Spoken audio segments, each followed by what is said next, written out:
Hello and welcome to the latest episode of the Ciarán Rugby podcast as we look back on yet another cracking test between Ireland and South Africa. This time, Ireland take the spoils after quite the boot from Ciarán Frawley, I think it's fair to say.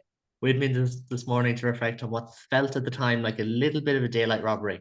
Our Ireland fans and podcast regulars to this channel, Tom Coleman and Jack Fogarty. So Tom and Jack, welcome back onto the channel. Thank you, Kayla. Cheers, Canon. Good to have you on as always. And in our South African corner this week, we have a returning in host of the 8-9 Combo podcast and the Lecker Rugby podcast, Mr. Harry Jones. Harry, coming to us live from Durban. Harry, how are you, first of all? Yo, how's it, guys? They kicked me out of Durban, so I'm now somewhere in between Durban and the Free State in a place called Harrismith, in a place called the feckin' House and the Horse and the Hound or something. And I'm commiserating with the dogs outside. Been a rough morning. Well, I don't want to pile on the misery at them, so we'll keep all the South African chat light if it's been a rough morning.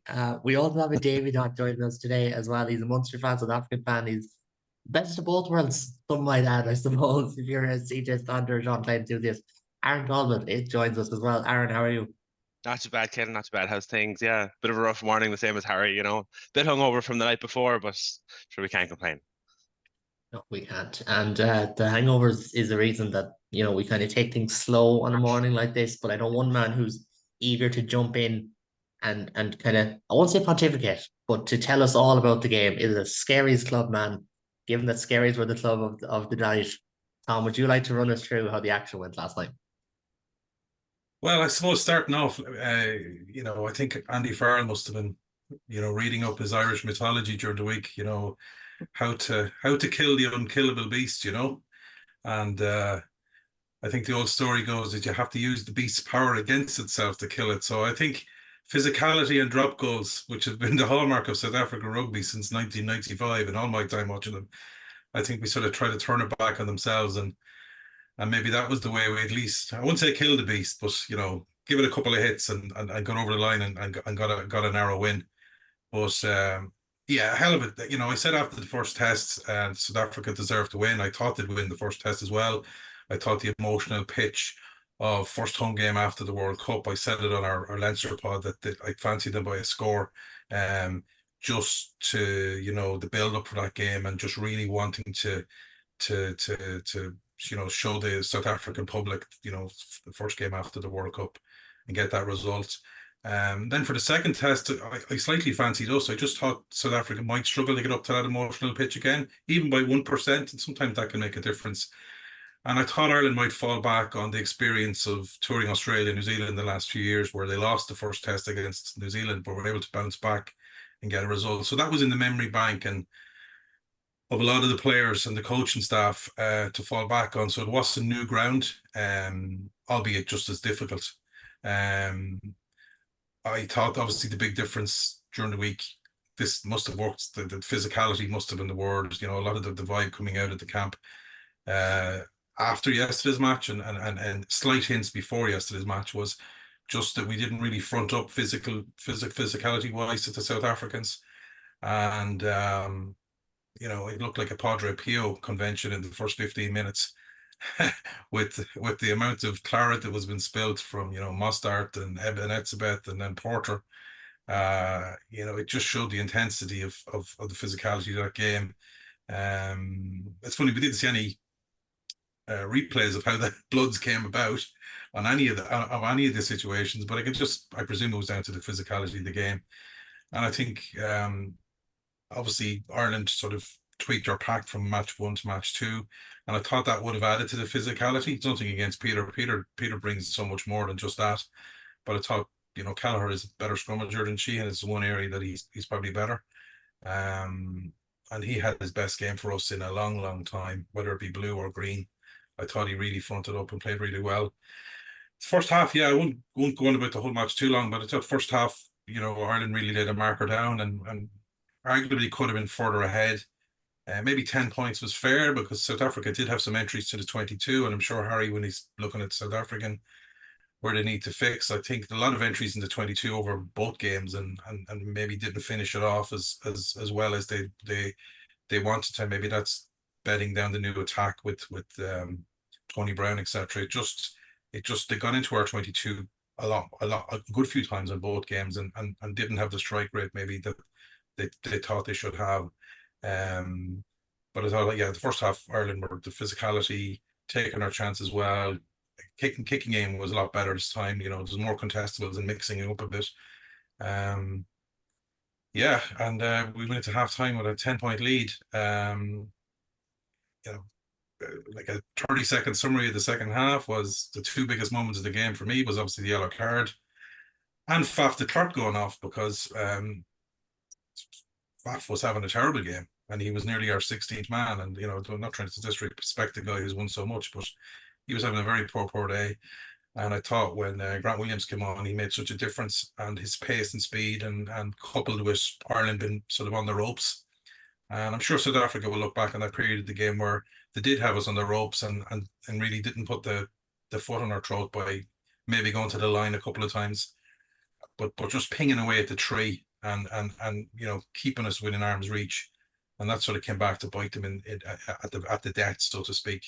But yeah, as for the yellow card, lucky there wasn't two yellow cards, possibly a red card. It's Doris dropping his weight on the back of Marx's leg. That's the sort of stuff we have to rule out of the game. You know what I mean? Now, I'll defend Caelan. He hardly gets a yellow card in games, but at the end of the day, if you do something like that, you should get punished. So I'd have no issue if he was cited. I know that's no issue. I know that's no solitude for South African fans, but this is the sort of stuff we need to rule out of the game. Dan Levy's career ended something similar to like that, accidental of course, but it's a wicked injury you can get, especially Marks for being out for so long. And I suppose wheeling right to the last 5 minutes, obviously I think it was 63 seconds left in the clock, and we were sort of stuck in our 22, and we just really struggled for territory, and Frawley did the old patented sexted loop. I'm sure he has to send his fiver check to Johnny in the post for using it. Himself and McCluskey sort of broke up the middle, and he kicked. And this is, we could argue we didn't have a little bit of rub of the green in the first test, but we ended up getting the rub of the green with 53 seconds to go, because if that ball was half a metre too long, it was out of play and it was a line out to South Africa, and they would have easily killed down the clock, and that was game over. If it was a metre too short, the fullback would have run onto it and cleared and took it into phase, and South Africa, it just was one of those moments where the South African fullback had to carry it out, and we ended up getting the line out and ended up getting territory. And I'm here wearing my Skerries top, so hat tip to Ciarán Frawley after the Heineken Cup final and that narrow miss against Toulouse, to have the as we see up here, the Le Roux, the balls to go for two in Durban against double world champs and nailing both of them. Somebody must have stopped off in the Free State somewhere on the way down and bought Yannick de Beer a few beers and got the lowdown on how to kick match winning drop goals, because and a nice moment at the end was Joel Stransky, who's obviously the king of the drop goal, saying to Ciarán post match it was the best drop goal he'd ever seen in Durban or whatever, so I'm sure Ciarán, when he settles down and the emotion, levels off, that'll be a nice moment from remembering, a legend like Stransky giving him such a compliment. But yeah, look, a fantastic win, and happy to pass over to the lads, but that's the summary of the game, and a fantastic win. Can't argue with any of that. I know, I think I've seen it quote that Ciarán Frawley kind of allude to it being a bit of a miss hit of a drop goal, the one that he nails. But that's kind of like Rog in 09, where it's like, oh no, that was one of the worst kicks I've ever hit in my life, but went over, so I don't really care. So you can kind of live with it when that happens. Harry, you were there in the mix of it in Durban. Like, it should probably be said as well, like, unbelievable test, an unbelievable spectacle, as it so often is in these games. A great day of test rugby, even though I kind of slept through the first two games that were on. But your thoughts from a South African angle on this game? Yeah, no, it's so much to work through. My essay about Loftus was about group therapy, and the entire town city of Pretoria was on high alert, emotionally hedging. You couldn't go anywhere without talking about it. In Durban, it's a different vibe. People were surfing the morning of. You would say, how about the test match? What test match? Also, Durban is called often the last outpost of the British Empire. So maybe you guys just really love beating the English, and the thing coded as an English struggle. First of all, hats off 4 times to your guys for being good tourists. Being a good tourist means you got to be tough. You got to have an embattled spirit. I thought Andy Farrell really pushed all the right buttons. He pumped up the Springboks and said, we're the best box team ever in history. I think they went quiet post Pretoria. They made the adjustments that made sense, whereas Rassie did not, keeping Kwagga in the mix, even though he didn't drop 3 kicks. He had terrible carries, very few tackles, fewer tackles than Frans Malherbe, fewer tackles than Vincent Koch. So if he was in there as an 8 to be the middle patroller to cut off the middle attack so that Peter Steff and Sia could roam the trams, that didn't work. And it's not like there's no proper ball carrying, big grizzly bear number 8 in South Africa. There was a guy running Broncos with Mani Libbok before the game, Efan Roos, and he was keeping up with Mani. So it would have been nice to see him steaming into your guys. So Caelan Doris, I think, had the upper hand. What's interesting to me about such a wonderful, famous victory, the second ever on soil, and also the first time that Irish came to South Africa and didn't lose a series, was that I couldn't really see very many of the Irish players outplaying their opposite number clearly, except for Caelan Doris, Ty Byrne, if you think of him as a lock instead of Mostert. And then perhaps you might even say Osborne over the balance of the two matches, which is interesting. The midfield didn't really work out Irish's way over the two. I thought Diolende, and I thought Creel still had moments. Ringrose fell off 3 tackles. Low, highs and lows. In the pack, the front rows were sort of parity. The hooker didn't stand out either way. Peter Steff always outplays his opposite number. So, maybe you'd say that Josh van der Fleer outplayed Khaleesi and Caelan Doris, and maybe Josh and Caelan clearly outplaying their opposite numbers in a breakdown test with very few clean breaks. That was it. I came away thinking that you guys won the ruck. I came away thinking that you guys won the mentals. I thought it's hard to lead a match, get caught from behind, and then come back again. I think it's underrated skill to launch a 42-meter drop goal for the win. So I'm with Joel Transky on that. It's a beautiful sight when it's yours. It's fluttering into the wind, the 3-iron, trying to fight the hook or the fade and getting over there on the losing side.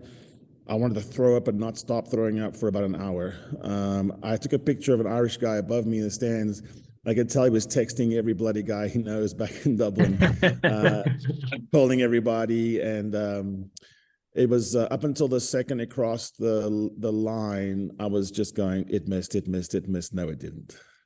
And it's only about a toss of a ping pong ball away from Peter Steff to Toy's brother in the stands. And he and I remember just thinking, we were staring, hoping that we could rewind history and undrop the drop goal, put it back on his foot, and then have someone smash him.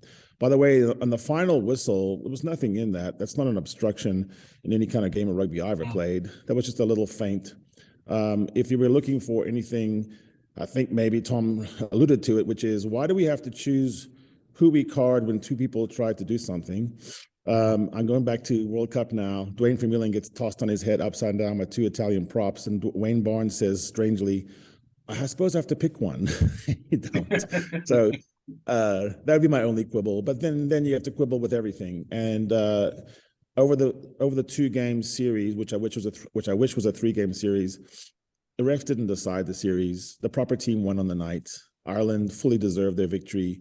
And good on you guys. That was one you'll keep in your memory banks forever, no? No, I think we can agree. I think the only thing I might disagree with is I don't actually have a 3-iron in my golf bag, so I wouldn't be fighting the hook and slice on that one with you, Harry. But maybe on another day, Jack. I want to get your thoughts on it. Just not just this test, but like for Ireland to get this rare win on South African soil, their second ever test win. It's a series draw, and listen, might as well throw the shade here. Ireland, Connacht, Ulster, they've all won Durban. Leinster and Munster haven't. They need to start pitching up soon. But that just shows the magnitude of getting a result down there, doesn't it?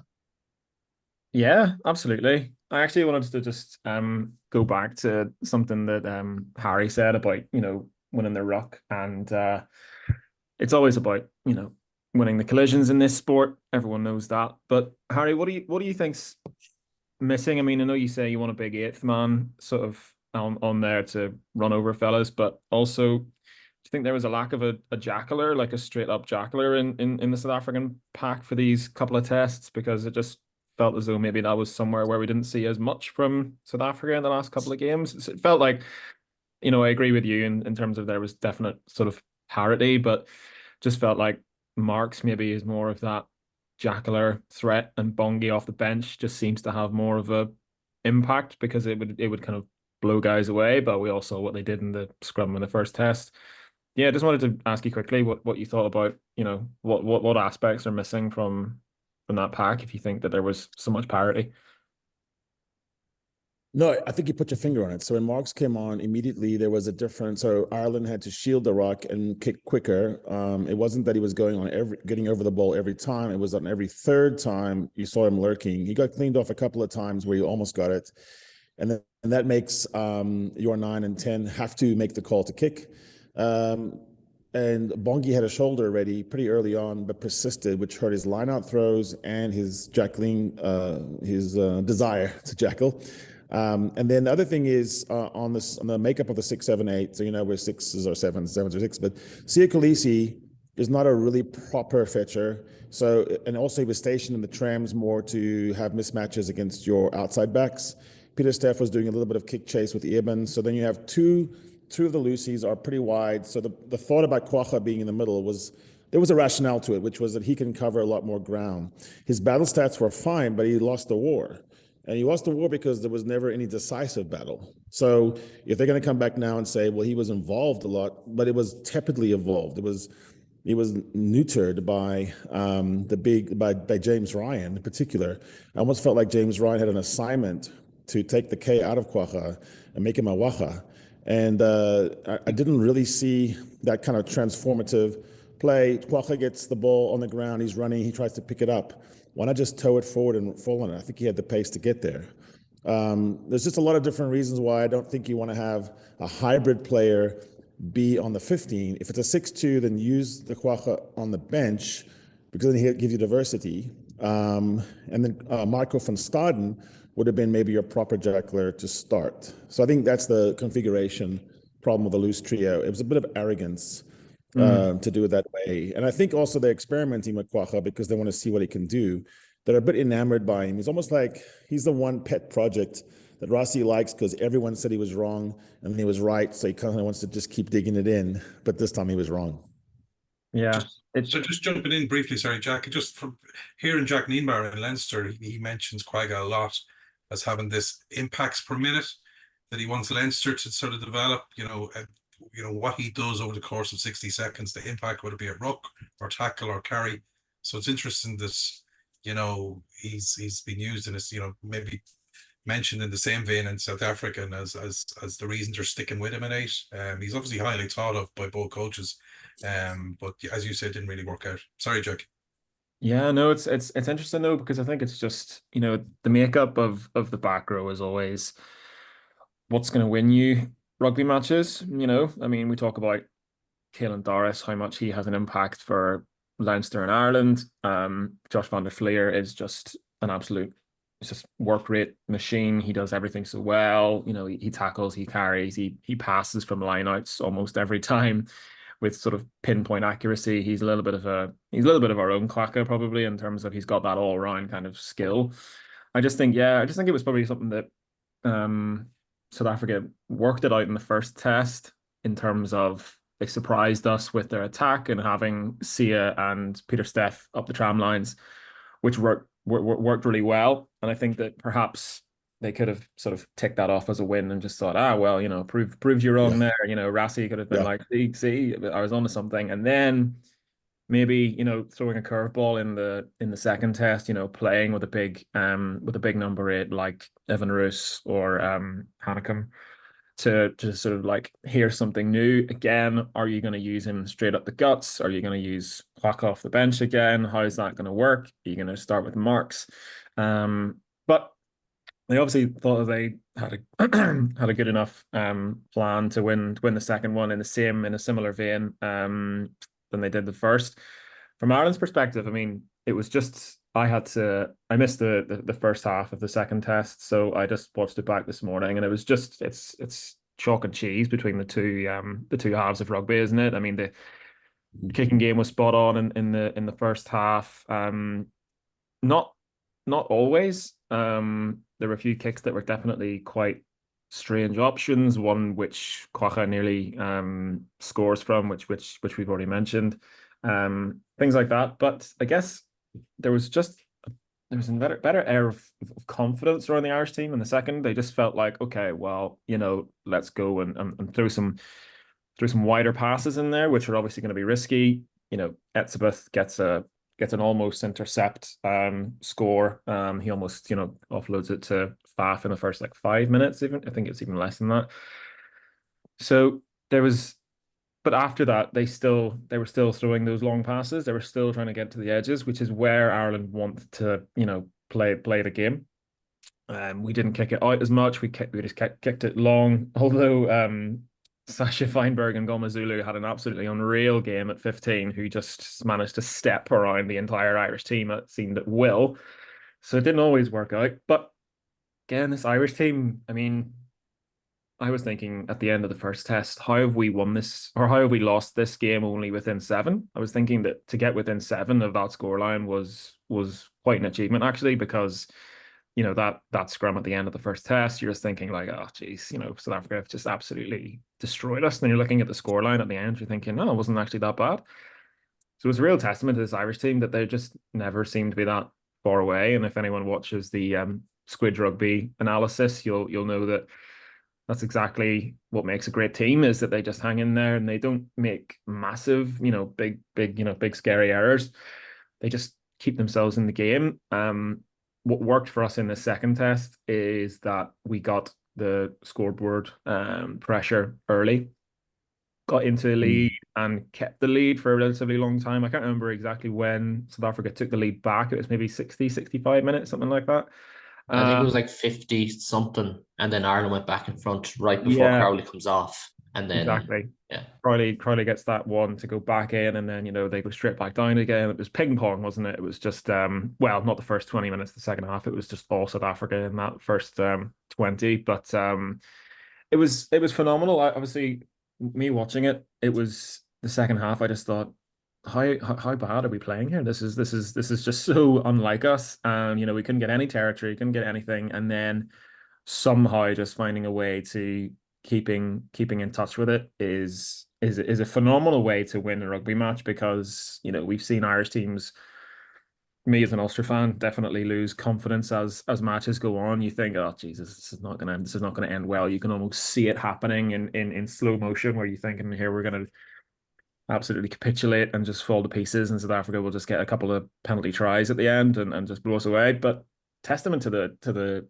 character of the guys, that they just continue to just work and work and work. And like Tom alluded to at the end there, with less than a minute on the clock, and we're kicking it down the tram lines. It's a bit of luck, but to win rugby matches, you need to kick well. So we definitely did that on that one kick that really mattered. Frawley will not care one little jot if it's the ugliest kick he's ever hit. He will go down in Irish folklore for that. So just a phenomenal couple of tests, and it's just, I mean, it's why we love sport, right? We played absolutely terribly in that second half, but if you do enough in the first half and you just do enough in the second half, then it goes down as a win all the same. So it's phenomenal, yeah. I think you've nailed it there in terms of I said the second half was kind of like two bad teams that didn't know how to win, insofar as anytime either team just got on top and just looked like this is the striking blow, they'd make an error. And South Africa did that, and Ireland did that. Yeah. And but it's testament that two good teams were always within touch and distance. But at the same time, the final 2 minutes of this game was exactly how the final 2 minutes of the England game went, in some regards, insofar as kick the ball long, put the pressure on. It was the right decision then. It was the right decision now. I know some people said wrong decision, good in execution. I think it was the right decision. But this time, as Tom, I think, alluded to, Williams gets back or Sasha gets back, Ireland get the line out. And then from there, it just felt like, okay, they've won this. It's just going to come down to they will squeeze a penalty and they will win this game. And that's, again, kind of testament to what good teams do. Like, ultimately, before Rob Herring and Peter O'Mahony make that double tackle on Marco van Staden, you're thinking it's over. All South Africa have to do is protect the ball. And Aaron, I'll kind of bring you in here because this is what I want to touch on with you anyways.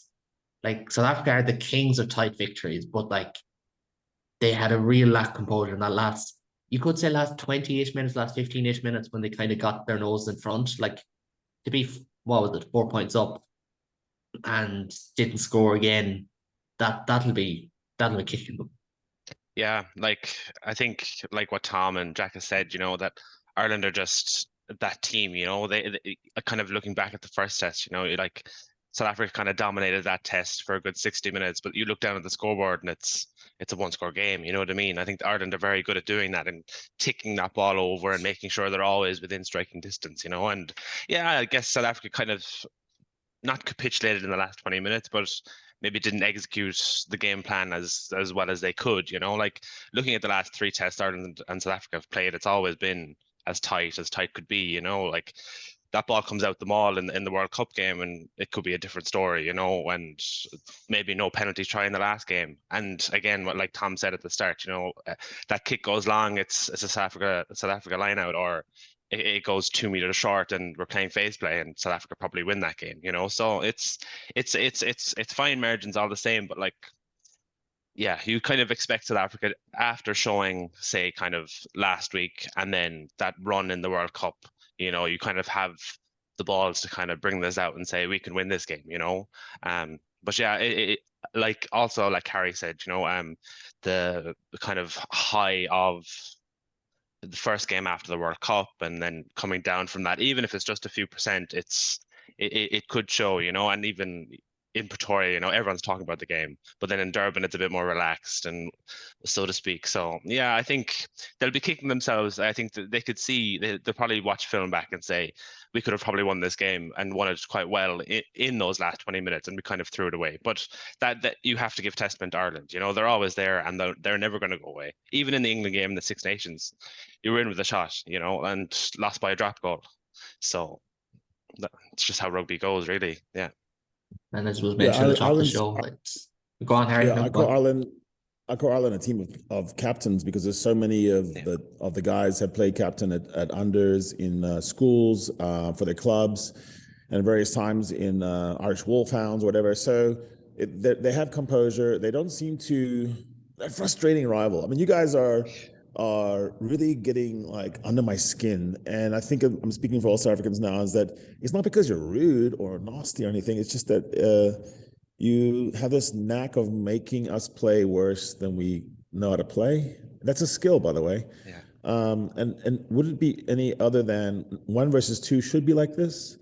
It's a bit like the tennis rivalry with Rafa Nadal, Djokovic, and Federer. And everyone had one of those matchups that kind of work for them and not.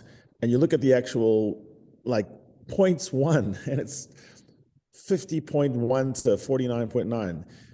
But one of them has the Grand Slams, on clay, one of them has them on grass, and one of them has them on hard. It's like we're in an age of parity where the All Blacks, Springboks, and Ireland, and I'm leaving the French out right now, the 3 of them are like Nadal, Djokovic, and Federer. And they just seem to have a little edge. You guys just have a little bit of a mental edge because, yeah, I mean, a fullback should use the touchline as their friend and let that ball run out because you just shield it. You just block. You just basically put your bum out and let it go out. And even if the guy has to run by you, throw and push you, then you get the penalty. Just little moments like that where you can shepherd the game to bed. It's a brilliant rivalry. It's finding its way. It's awkward because it's 2 cultures that are really good at taking offense when people say the wrong thing to them, but also we're not really good at throwing shade at each other. We don't know how to do it. We're working it out, but it's here to stay for, at least another cycle. And you guys get for 1 year to just rub salt in our wounds. I think that's the biggest compliment anyone's ever paid anyone on this podcast, never mind the entire island. So thank you very much, Harry. Tom, I'd like to get your take on some of the players who stood out in green and not in a chain strip, which was the talk going into the first test, but that's a different story. We wanted guys like James Ryan, guys like Conor Murray, guys like Josh van der Veer to stand up, and they were three of the best players for Ireland at the weekend. Who stood out to you in the whole, or do you want to take them, or whichever way you want to go? Well, I suppose, look, we mentioned Conor Murray first because he sort of came into this game after Craig Casey's performance in the first test. I know it was a defeat. And I didn't think Craig, first mea culpa, I didn't think Craig had that ceiling in him. I always had doubts, but I'm happy to be wrong. But Conor probably came into this test now ranked third scrum half in Ireland. You know, Gibson Park has been the king for the last 18 months, and Casey's been his backup in Farrell's mind either way. But I thought Conor Murray was outstanding. His intelligence around play, when to go, when to kick, when to run, and then them trail lines that he ran. He's after getting a couple of tries now in both of the tests. I just thought overall he had an outstanding game, and I know not trying to pull up Harry, but I think definitely Conor Murray outplayed Faf de Klerk if we're talking about head-to-heads over two games. But I thought Conor Murray, absolutely outstanding game. You know, anytime people doubt him, he just seems to bring a performance like that, and he's won everywhere in his career. There was a stat there, just to jump in, that Russ Petty had up, that Mike Furlong, Robbie Henshaw, and Conor Murray were all a part of the teams to give the first losses to the last three World Cup champions.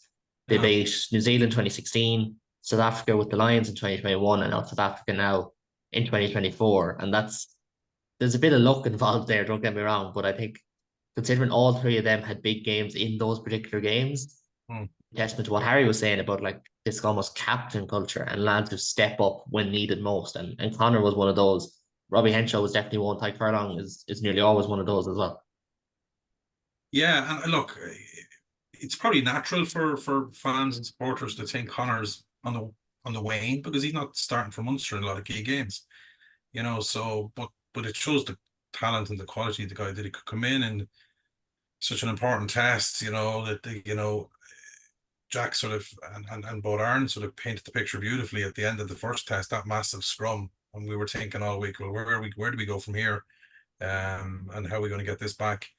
But for Conor Murray to come in and perform at the level he did just shows the talent of the guy. I think other players, you mentioned James Ryan. James Ryan is, he's bad injuries a couple of last few years. But I presume the memo that went out during the week to the Irish players, I'm sure it won't be put in paper, but to be a little bit of a nasty bastard in the second test and show that aggression. I think obviously James Ryan took that to heart more than any other player because he was definitely showing the physicality that we all know he has, but he hasn't maybe performed at that level enough over the last few years. He's the player we thought we needed against La Rochelle when we lost a couple of times in finals and stuff like that. But as Harry pointed out, he seemed to have your mission, if you agreed to accept it, was to go after Quacca. And that he did, along with other players. Well, look, another couple of other players just to mention. I thought Ronan Callagher, who's been playing second fiddle to Dan Sheehan for a long time now in both blue and green, had an outstanding whatever he was on for 50 minutes. Just that was the Ronan Callagher I remember breaking through in Leinster and early days with Ireland before Sheehan came along. Going, this guy is the real deal. And his sort of, I won't say his career is stalled. He's still at a high plateau. But he's definitely in Sheehan's shadow. But I thought he was outstanding, and he brought that physicality as well. You mentioned Josh van der Veer.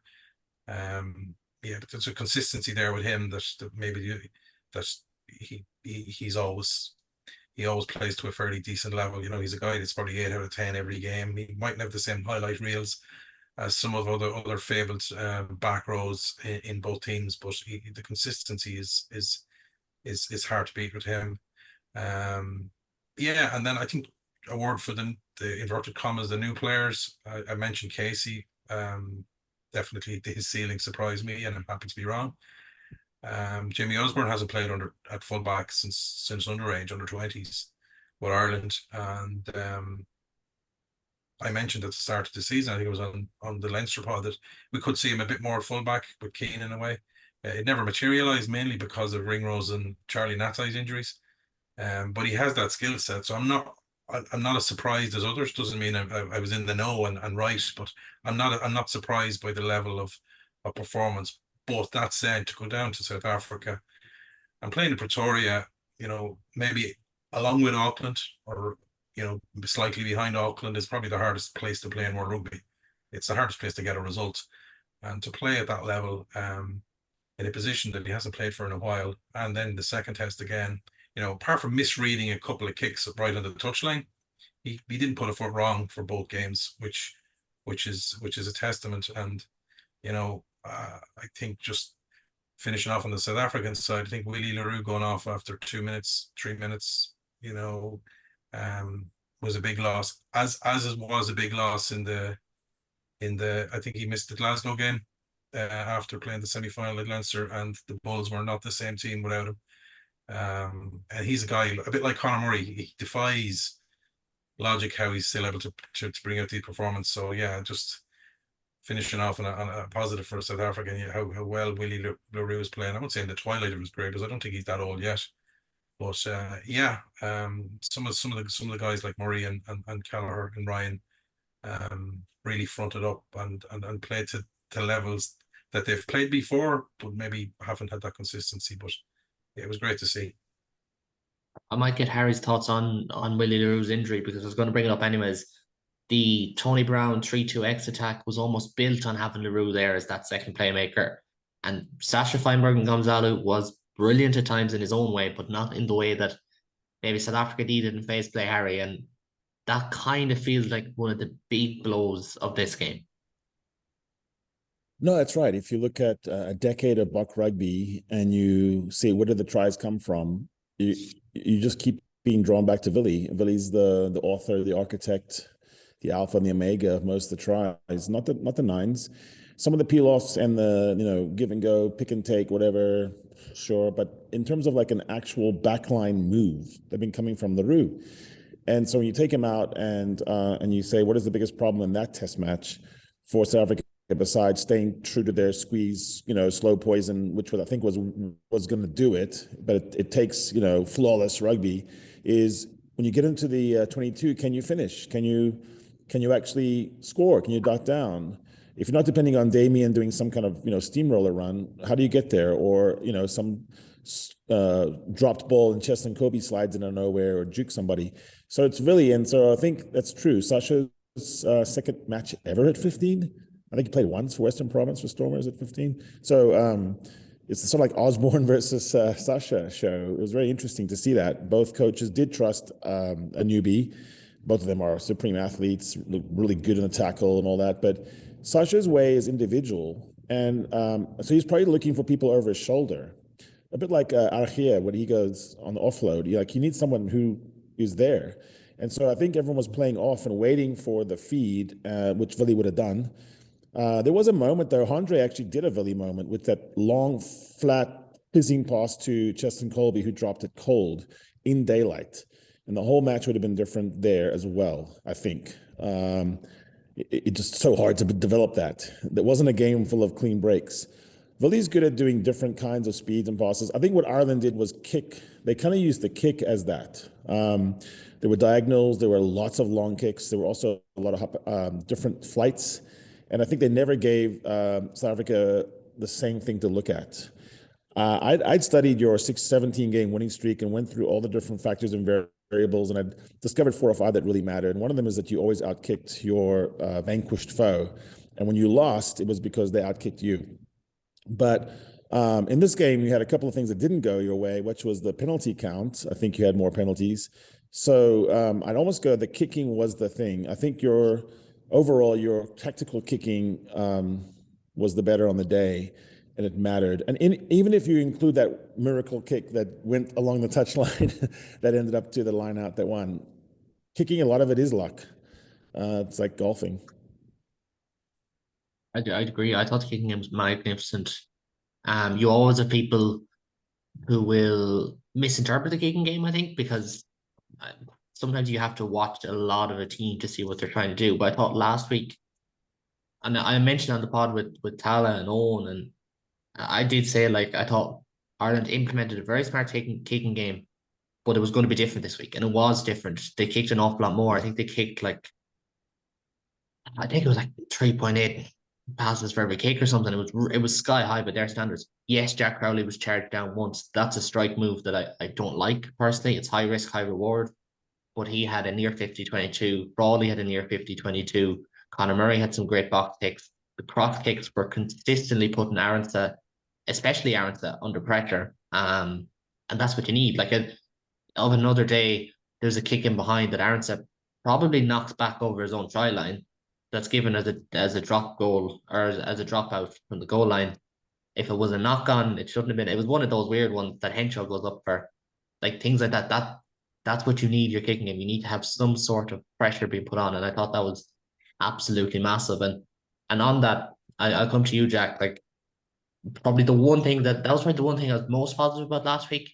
The one thing I was most critical of was the bench, and I think the bench did their job this week. I'll hold my hand up and say I got that one wrong.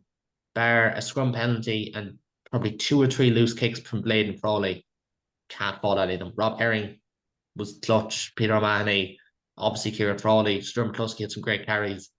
Exactly what we needed from that Irish bench. You're just on mute there, Jack. Sorry. Yep, sorry. It was one of those things. I mean, if anyone follows my ludicrous takes on Twitter, you'll know that I was wondering about this at the start of the week, thinking about how do we combat the South African bench, because we saw what happened at the first test. I was particularly worried about that as well. I think we were all probably thinking the same lines as you, Kaylon. I'm just thinking like, how is this going to work? I mean, Cian Healy's not getting any younger. He also seems to defy the laws of physics and biology, but he's still there, and he's there because he does a bloody good job on the scrum, and he's pretty handy in the loose. So I was thinking of the same lines, like, do we take a risk? Do we start one of those guys and have, an impact Porter off the bench, things like that? But that first test, I was calling for Balaam to get on. Nothing against Furlong, but he's just absolutely flogged himself for 50, 60 minutes, and I'm just thinking, like, we can't keep doing this to the top line, the top line players. Porter going for 80. What did he do in the Champions Cup final? Wasn't it like 90 minutes or 95 minutes for a Five, I think. drop? Yeah. Just ludicrous numbers. And yeah, I thought the bench were excellent, and it's actually it's good thing to see is that Farrell threw on Blade and Frawley in a really tight moment in the game when it was really, I don't know if maybe we took the lead back or if we maybe lost it. Either way, to make changes at halfback, and bringing Herring on, who's not the biggest, but he's pretty solid. He'll move around the pitch pretty well. McCluskey, who for all intents and purposes, everyone loves and hates in equal measure. You love if you're playing with him, you hate when you're playing against him. He comes on, and I think he only made 2 carries in the time that he was on. One of them he nearly fluffs his lines, and the ball squirts up, and he manages to regather it. And the second carry is what gives Frawley the outside arc to put that kick in, and it was a lovely little draw and pass, and it ties in Delende and Creel. So everyone came on, and similar to what I was saying earlier, they had the confidence to do it, even if it didn't come off straight away. I think Crowley would have learned a load because he kept plugging away at some of those kicks. They didn't quite work out.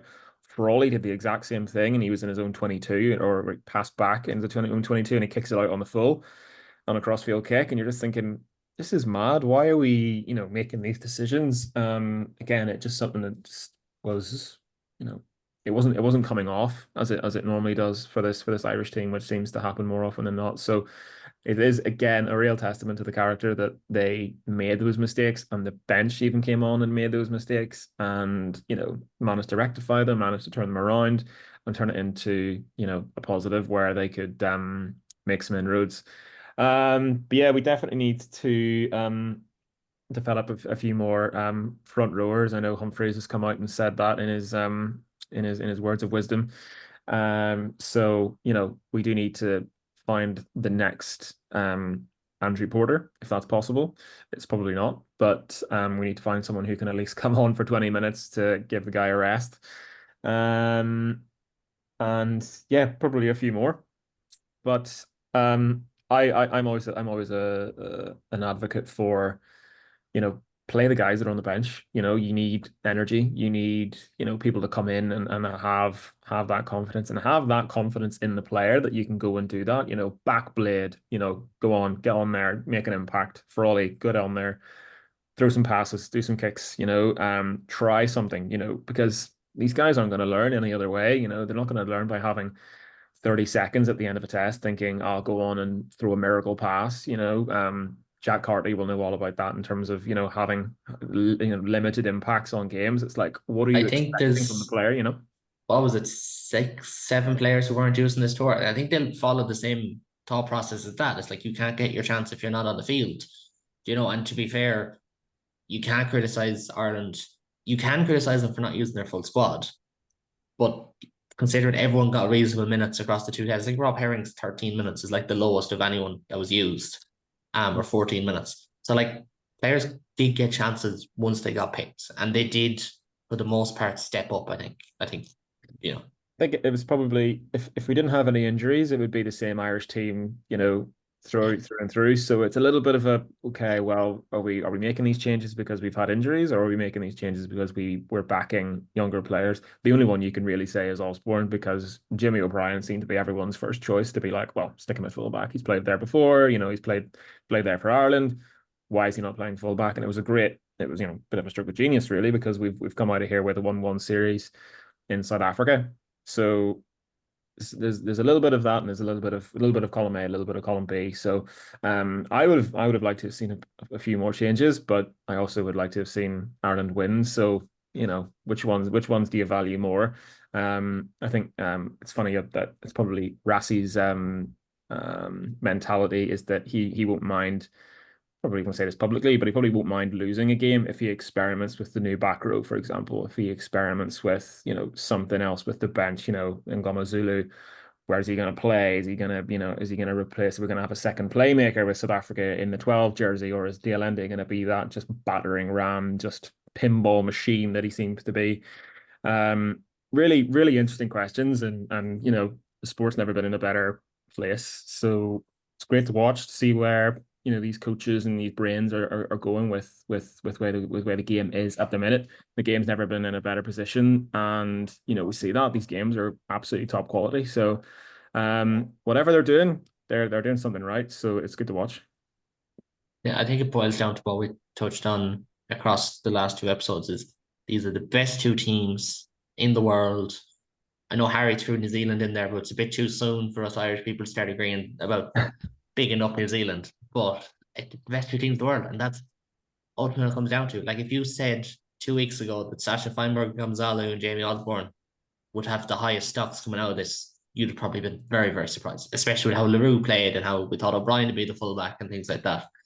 And Aaron, I'll kind of let you sign off on this discussion, because for both teams, I think it was one hell of a series. It was physical. They learned a lot. What was your overall thoughts from an Ireland and South African perspective?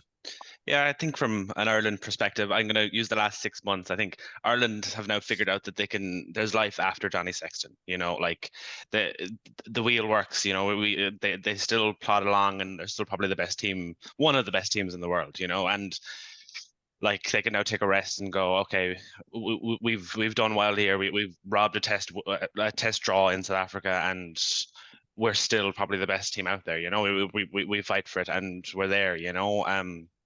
Like we all kind of thought they wouldn't win that test in Pretoria, and we were right. But I think we'd all be cutting ourselves if we said they're not going to win any type of match here in South Africa. I kind of wish there was a decider in a week's time, but it's just how it falls, and then kind of looking at South Africa, the new attack, that rust has kind of worn off from the World Cup, with the Wales game. It was probably nice. I know lots of changes between Wales and Ireland 2 weeks after that, but they're still there, they're still as good as they were during that World Cup. So that I think going forward for South Africa, the Rugby Championships around the corner. I think I'll give credit to New Zealand here. I think it's a 2-horse race between the two of them. So let's see how that goes. But yeah, if that attack can do well going forward, obviously it's brand new and they're still learning it. And I think these two teams are probably, and New Zealand are probably the force going forward in the next cycle.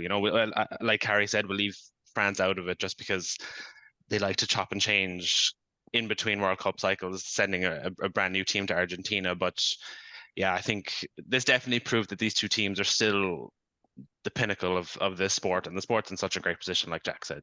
So going forward, yeah, it should be good. And just to tie in with my earlier point, it has been a really entertaining 2 weeks of Test rugby. Yeah. I think I think most people agree there. The opening test between Argentina and France was brilliant. I missed last night's game. The 2 England New Zealand games were excellent. Yeah. Scotland put out a full team against the USA, which is just cruel. You can't be doing that, lads. Italy struggled in their first game, won last week. That's the way it's been for most of the teams. I think bar Wales, the only Six Nations team to have been whitewashed. England were as well. To their credit, there were 2 very tight games. Harry, I want to touch on South Africa just before we leave them. They face Portugal next week. That'll be fun. That'll be a really fun matchup. And I know one of the guys on Twitter was talking about what sort of a team they could go for. But moving on, Rugby Championship kicks off in August. Would you agree with Aaron? Do you think they're top 2 favourites, or how do you see them approaching the tournament? If we play the third game against Ireland, we win by 30 points, guys. But moving on to Rugby Championship, just kidding. I'm not saying that. The reason why I used Djokovic, Nadal, Federer was it's a kind of a triangular system where All Blacks tend to beat Springboks more than Ireland. But Ireland beats All Blacks easier than Springboks meet. It's like a weird little circle where you cannot derive anything from it. Like that meme, isn't it? The meme and the people in the church and the guys like, you kill me, and then they kill you. Yeah, and it's like, but that's been reversed since the Leinster Toulouse thing. So maybe this gets reversed now as well in Test rugby. Yeah, so but the Rugby Championship, it's all about home and away because the travel is gargantuan. So this time we get the All Blacks in South Africa, so it favors Springboks. Usually, and then even Australia, no matter what the Wallabies are doing, they usually win in Australia. So it ends up being this kind of strange, circular firing squad between these 3 teams, and then a new Argentina regime. So we don't know how it's all going to go, but I would say yes. I would think number 1 and number 3 should always be top of the pile. I think the degree to which coaches in certain teams elevate World Cup cycles above all other things is underrated by fans. And if you actually get to talk to them off camera and they really tell you, it's just all about that. And that's why it's almost like Grand Slams in tennis or in golf. I'm not calling these tours the John Deere Classic. I'm just saying that there are some things that are like the Open, some things that are like the US Open. And so I think there's absolutely nothing wrong with the John Deere Classic. Love that. There's a lot wrong with the John Deere Classic now, Jack. Come on.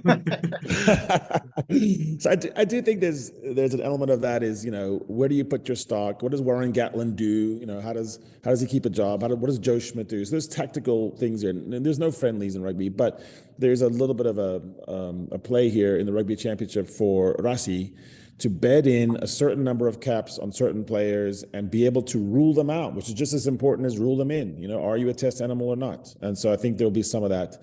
And unfortunately for the Wallabies rivalry, sometimes he uses the Australian matches as that. I don't know why. I think all buck coaches do that for some reason. So we don't care enough about one of the most even rivalries in rugby. It should be a cracking Rugby Championship anyways, because it is so finely poised. Argentina's win last night probably just makes it a little bit more balanced as well. If they lost 2 games to a rotated France, you'd be very worried about their chances. Tom, final word with yourself for Ireland. We won't see them till November when the All Blacks roll into town, and it will be argued. It like there's no point about it. It will be argued that's the only game where Ireland should be going full metal jacket. But what would you like to see from Ireland in November when we get there? I'd like to see some of the learnings that the coaching staff have taken from this tour and implemented equally or more in the autumn. And what I mean by that is just like what Aaron touched on. You know, there's life after Johnny Sexton. I'm not sure with 20 minutes to go if Johnny Sexton is playing Pretoria that Ciarán Frawley would have come on, and that's something that's not a slight on Johnny Sexton, or it's not a slight on Jack Crowley or any of the tens. I just not sure Johnny Sexton's coming off with 20 minutes to go, and I think whilst he mightn't say it publicly, privately, I think he realised that's something maybe he should have done in the last 20 minutes against New Zealand in Paris, and if that's the learnings that he was able to bring Blade and Ciarán Frawley on in a 9 and 10 position to try and muster up a win down in South Africa, and then take those learnings into the autumn. I think it's touching on what Jack said, that sort of attitude and maybe a little bit more. I think, players, without numbering them, players 20 to 35 would get a lot more game time in those tests against Argentina and Australia, especially. I don't want it just to be Fiji. It is a pity South Africa aren't playing in November, because I think the build-up would already be starting. And it's funny, even a few Welsh fans and English fans who messaged me over the weekend asking were Ireland playing South Africa in the autumn, and I was like, unfortunately not. And they were like, oh shit, even they're disappointed. And just finishing off on the previous topic, it has been a good test series, but it's not biased to say, even though we're Irish and South African fans, that the two tests was levels above the other tests. I know England and New Zealand had their moments, but they look still like two teams that are trying to figure themselves out. Wales and Australia was several levels below, but they are if those two games was a World Cup quarterfinal and semi-final or pool game, you wouldn't have really noticed the difference, such was intensity. So that was my first thought after the first test was just credit to those 46 players after such a long season. And you look at Peter-Steph du Toit and Ty Byrne and Caelan Doris with over 2,000 minutes and in their season, and you're going, how the heck are these guys still putting out that sort of performance? So just coming back to your question, and what the lads have touched on, take the learnings of the Johnny Sexton situation in New Zealand. He's already seemed to have implemented that by putting stock in the likes of Blade and Frawley for the last 20 minutes in a game where we're behind and needed to do something to win. And especially the Australia and Argentina games. We want to go full bore against New Zealand. We owe them for Ronan Kelleher's tie and Jordy Barrett and and Sam Whitelock and stuff like that. So welcome Jordy to Leinster by handing them a defeat. But I'd like to see those sort of players 20 to 3. The likes of Stuart McCluskey get more minutes. He's an underused asset in an area where we're strong. But the likes of Timoney, players like that who play week in, week out at a high level in not just the URC, because sometimes the URC is used as URC is getting better, but European rugby is a pitch above, and playing consistently well in that level as well is those guys deserve the minutes in November too. So I could name other players, but I think it's the Johnny Sexton learnings that from the World Cup. If he's learned that lesson and realized he has to trust his weather squad, good. He's a smart enough guy to realize that, and fair dues to him for taking a chance on the two lads at the end to come on and try and do a job against the double world champs. I'd agree there, and I think there will be question marks put at the IRFU's feet, because there's an emerging Ireland tour during the URC and there's the Australian test on a URC weekend, and I think there will be fair questions being asked about the use of players on those weeks and take them from the provinces. But For Andy Farrell, it is important, and I believe it is Andy Farrell taking them over in this November. It's not Simon Easterby yet. It is important that they use the squad, they use those extra players. You think of Jimmy O'Brien, you think of all the scrum halves, maybe extra loose head props, and so on and so forth. Maybe second row, where could be starting to see another change in the guard again. Maybe James Ryan is your 30-minute guy. Maybe Joe McCarthy is your 30-minute guy, and so forth. It's interesting. We will have a lot of time to get into that in November, I'm sure, because there's 4 cracking test matches in store. But we will leave it at that, gentlemen. My thanks to Harry, to Tom, to Jack, and to Aaron for joining me today. And to everyone home for listening. We'll be back during the week. We will have some Ireland under-20s coverage. They, of course, play later on today, and hopefully they can make a second consecutive World Cup final. And we also have a very special season review quiz coming at the end of the week. But it has been a very fun and elongated season. So for now, we're going to take a little bit of a break. And until next time, take it easy.